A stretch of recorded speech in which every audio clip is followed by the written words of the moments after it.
সেই ফুলটা কাঁঠাল গাছের গোড়ায় রাখে। আর আশ্চর্য ভাবে কাঁঠাল গাছে অনেক সুন্দর সুন্দর ঈদের জামা চলে আসে। টুম্পা, আমি বাঘিনী মামির বাড়িতে কাজ করতে যাব। তুই কিন্তু কোথাও যাস নে, বাড়িতেই থাক, আমি তাড়াতাড়ি ফিরে আসব। আচ্ছা ঠিক আছে মা, তুমি তাহলে যাও। আর তুমি বাড়িতে ফেরার সময় আমার জন্য লিচু নিয়ে আসবে। নতুন নতুন লিচু উঠেছে, আমার যে লিচু অনেক পছন্দ। না রে মা, আমি তোকে লিচু কি করে কিনে দেব? এখনো যে মাস শেষ হয়নি, মাস শেষ হলে যখন টাকা পাবো তখন তোকে লিচু কিনে দেব। মা তো বললো আমাকে লিচু কিনে দিতে পারবে না। খুব লিচু খেতে ইচ্ছে করছে, আমি যাই। বান্টি ও বিনাদের বাড়িতে লিচুর গাছ আছে, ওদের সাথে খেললে ওরা আমাকে একটা লিচু দিবে। ওই তো দেখা যাচ্ছে বিনা আর বান্টি বসে বসে লিচু খাচ্ছে। কিরে বিনা, তোরা লিচু খাচ্ছিস? তোরা আজকে কি খেলবে না নাকি? জানিস আমারও না অনেক লিচু খেতে ইচ্ছে করছে, কিন্তু মাকে বলেছে মা আমাকে লিচু এনে দিতে পারবে না। হ্যাঁ রে মিনা, আমরা তো খেলবো, তুই লিচু খাবি? আমাদের গাছে অনেক লিচু ধরেছে, আমার মাকে বলবো তোকে লিচু দিবে। সত্যি বলছিস বিনা, আমাকে লিচু দিবি? আচ্ছা ঠিক আছে, চল আগে আমরা সবাই খেলে আসি, তারপরে না হয় তোর মায়ের কাছে বলে লিচু খাবো। হ্যাঁ রে মিনা, খেলবো খেলবো, দাঁড়া এই লিচুগুলো খেয়ে নি। ওই দেখ আমার মাও চলে এসেছে। ও মামা, ওই দেখো মিনা এসেছে। মিনার না লিচু খেতে অনেক ইচ্ছে করছে, ওর মায়ের কাছে টাকা নেই, ও আমাদের কাছে লিচু খাবে। ওকে একটা লিচু দাও না মা। আরে বিনা, এটা কি বলছিস? লিচুর অনেক দাম, এই ছোট লোকের বাচ্চাকে আমি কেন লিচু খাওয়াবো? এই মিনা, তোকে না বলেছি আমার ছেলে মেয়ের সাথে খেলবি না? কাকিমা, আমার তো বিনা ছাড়া আর কোনো বন্ধু নেই, আর আমাকে একটা লিচু দাও না। তোমাদের কাছে তো কত লিচু, আমাকে একটা লিচু দাও, আমি তোমাকে লিচুর টাকা দিয়ে দেব আমার মায়ের যখন টাকা হবে। আরে এত কথা বাড়াচ্ছিস কেন? তোকে এখান থেকে চলে যেতে বলেছি, এক্ষুনি চলে যা। একটাও লিচু দেব না, এই লিচুগুলো বাজারে বিক্রি করব। তোদের মতো ভিখারিদেরকে ফ্রিতে আর কত দেব? আচ্ছা ঠিক আছে কাকিমা, তুমি আমাকে আর বকো না, আমি এক্ষুনি চলে যাচ্ছি, আমি লিচু খাবো না। এরপর মিনা রাস্তা দিয়ে হাঁটতে হাঁটতে পথে এক ভিখারি বুড়ির সাথে দেখা হয়ে যায়। ও দিদি ভাই, এত মনটা খারাপ করে কোথায় যাচ্ছ তুমি? ও বুড়িমা, জানো আমার ভীষণ লিচু খেতে ইচ্ছে করছে, বাজারে কত লিচু উঠেছে, কিন্তু মায়ের কাছে যে টাকা নেই। বাঘিনী কাকিমার কাছে কত লিচু ধরেছে, আমি একটা লিচু খেতে চাইলাম, তবু আমাকে দিল না। কিন্তু বুড়িমা, তুমি এখানে কেন বসে আছো? ও, তুমি লিচু খেতে চেয়েছিলে, এজন্য মনটা খারাপ। আমারও যে ভীষণ খিদে পেয়েছে গো দিদি ভাই, সেই সকাল থেকে পেটে কোনো দানা পানিও পাইনি, কেউ ভিক্ষাও দেয়নি, খুব কষ্ট হচ্ছে। হেঁটে যে বাড়ি পর্যন্ত যাব, শরীরে সেটুকু বলও নেই। ও, তোমারও তাহলে খিদে পেয়েছে?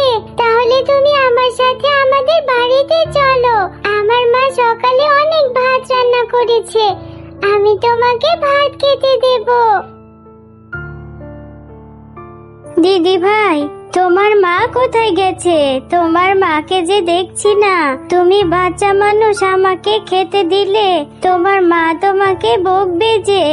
আমার মা তো ওই শহরে কাজ করে, আমার মা একটু পরেই চলে আসবে, তুমি এখানে একটু বসো, আমি তোমার জন্য এক্ষুনি ভাত নিয়ে আসছি। এরপর মিনা ঘর থেকে ভিক্ষুক বৃদ্ধা শিয়ালিনীর জন্য খাবার নিয়ে আসে।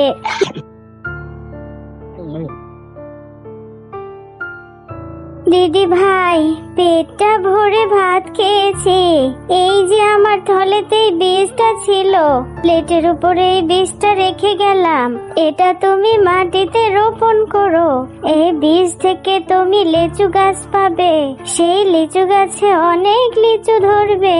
বুড়িমা, তুমি আমাকে লিচুর বীজ দিলে, কিন্তু বীজ থেকে তো লিচু গাছ হতে অনেক সময় লাগবে। এখন আমার লিচু খেতে ইচ্ছে করছে, সেই কত পরে লিচু হবে, তখন তো আমার খেতে ইচ্ছে করবে না। না গো দিদি ভাই, এই বীজ থেকে অনেক সময় লাগবে না। এই বীজ থেকে যে গাছ হবে কালকেই তুমি লিচু খেতে পারবে। এবার আমি আসি দিদি ভাই।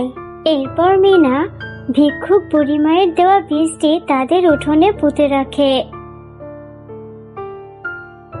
এই মিনা, সেই কখন থেকে বসে বসে কি যে ভেবে চলেছিস? কখন ঘুমোবি? অনেক রাত হয়েছে তো, ঘুমোতে যা এখনই। মা, আমার তো ঘুমই আসছে না, মনে হচ্ছে কখন সকাল হবে। জানো মা, আজকে একটা বুড়িমা আমাকে লিচুর বীজ দিয়েছে, বলেছে কালকে সেই বীজ থেকে গাছ হবে, আর সেই গাছে অনেক লিচু হবে। এই মেয়েটাকে নিয়ে আর আমি পারি না। কোন ভিক্ষুক এসে তোকে কিসের বীজ দিয়ে গেল, আর সেটা থেকে নাকি কালকে লিচু ধরবে। তাড়াতাড়ি ঘুমো তো, আর বকবক করিস না, অনেক রাত হয়েছে। আরে মিনা তো ঠিকই বলেছিল, সেই জাদুর বীজ থেকে কত বড় একটা লিচুর গাছ হয়েছে। মিনা, আর এই মিনা, তাড়াতাড়ি বেরিয়ে আয়, দেখ না সেই বীজ থেকে কত বড় একটা জাদুর লিচুর গাছ হয়েছে। ও মা, দেখলে তো, কালকে তোমাকে বলেছিলাম সেই ভিক্ষুক বুড়িমায়ের জাদুর লিচুর বীজ থেকে বড় লিচু গাছ হয়েছে। আমি এখন থেকে অনেক লিচু খেতে পারবো। একটা লিচু পেড়ে দাও না মা। হ্যাঁ রে মা, এখন থেকে তুই প্রতিদিন অনেক লিচু খেতে পারবি। এক্ষুনি তোকে লিচু পেড়ে দিচ্ছি। এরপর মিনা গাছ থেকে লিচু পাড়তে থাকে, আর লিচু পেড়ে সে মনে অনেক আনন্দ নিয়ে লিচুগুলো থেকে একটা লিচু খেতে থাকে। এমন সময় মিনা লিচুটি খেতেই দেখে লিচুর মধ্যে বীজের বদলে হিরে। ও মা, দেখো না, এই লিচুর মধ্যে তো বীজ নেই, বীজের পরিবর্তে এখানে দেখছি বড় একটা হিরে আছে। এটা কিভাবে হলো? আরে বিনা, সত্যি তো, এই লিচুর মধ্যে বীজের পরিবর্তে দেখছি হিরে। দেখি তো, চল আমরা সবগুলো লিচু ছিলে দেখা যাবে এর মধ্যে কি বীজের পরিবর্তে সত্যি হিরে পাওয়া যায় কিনা। হ্যাঁ, দেখলি তো, এই লিচুগুলোর মধ্যে বীজ নেই, বীজের পরিবর্তে দেখছি হিরে। তাহলে ওই ভিক্ষুক বুড়িমা আমাদেরকে জাদু লিচু গাছ দিয়েছে। এত হিরে এখন আমরা কি করব মা? হ্যাঁ রে মিনা, আমিও সেটাই ভাবছি, এত হিরে দিয়ে আমরা কি করব? আমাদের এই গ্রামে কত অভাবী দরিদ্র পশু আছে, তাদেরকে আমরা এই লিচুগুলো দিব, আর তারা লিচু খেয়ে যে হিরেগুলো পাবে সেগুলো দিয়ে তাদের অভাব দূর হয়ে যাবে। যা, তুই সবাইকে এই লিচুগুলো দিয়ে আয়। আর এভাবে সবাইকে তারা সাহায্য করে মা ও মেয়ে অনেক ভালোভাবে দিন কাটতে থাকে। বন্ধুরা, গল্প